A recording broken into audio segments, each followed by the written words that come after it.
Okay, so I'm going to show you what place looks like and where it's going to be functional. So with Copper, I want to have him be able to hold this when people come to the door, if there are, there's food at the table, if he's being too wild and silly when there's a lot going on. So with a young dog, I like to use place a lot.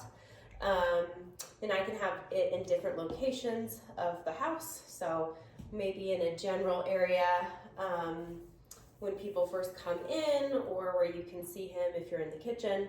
So, or if like you want to take him, like as you guys are watching a movie or something and you want to put him on place there. So I really like it with a young dog who is struggling with potty training issues, impulse control issues in the house, being very wild in the house. There's a lot going on, and so we can use it as a tool.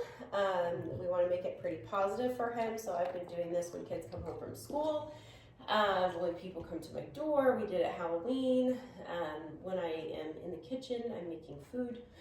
I want to be able to have him hold this when I leave. So if I go around the corner, with a young dog though, I do expect some boundary pushing because they're still developing, they're still growing up, they're not even really socially mature yet, and so they're going to be pushing the envelope. And so having some kind of supervision, especially the first couple weeks home, is going to be crucial for him, because he'll try to test to see, like, are you going to hold me accountable for the placing? Are you going to hold me accountable for heeling, for waiting at doors, for potty training? And so we just want to make sure that he's set up for success. So no accidents this week. It's been a great week for him. But I have been watching when he's binging at the water bowl, taking him out quite frequently after. Sometimes like he's running around and he really does need a good drink of water, so I don't want to withhold him too much from that, but I also want to make sure that I'm set up for success in taking him out quite frequently. So the first time I put him on the place bed, so I'm going to say Copper, place. I'm going to give him a chance. There's no e-collar running.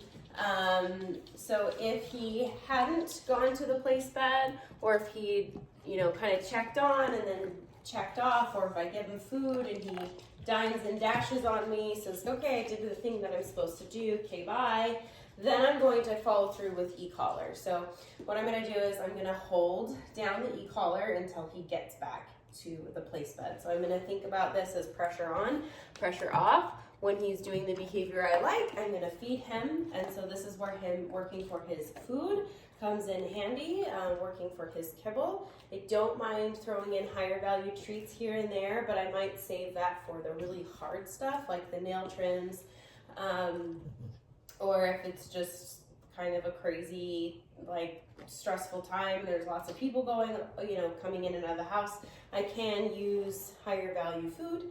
But ultimately, I want him working for the majority of his kibble. I think it's a healthier thing for a dog. I don't want to feed them too many yummy treats and then they blow off kibble, which he has done before. I've noticed if he has too many treats, he'll not want to take his normal food. And so I want to make sure that that's not happening.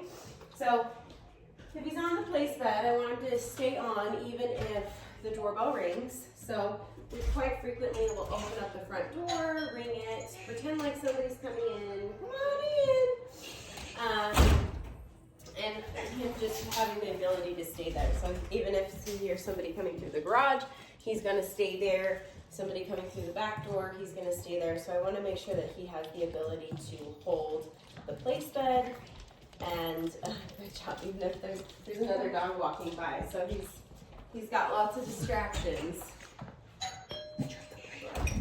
Huh? I tripped the breaker.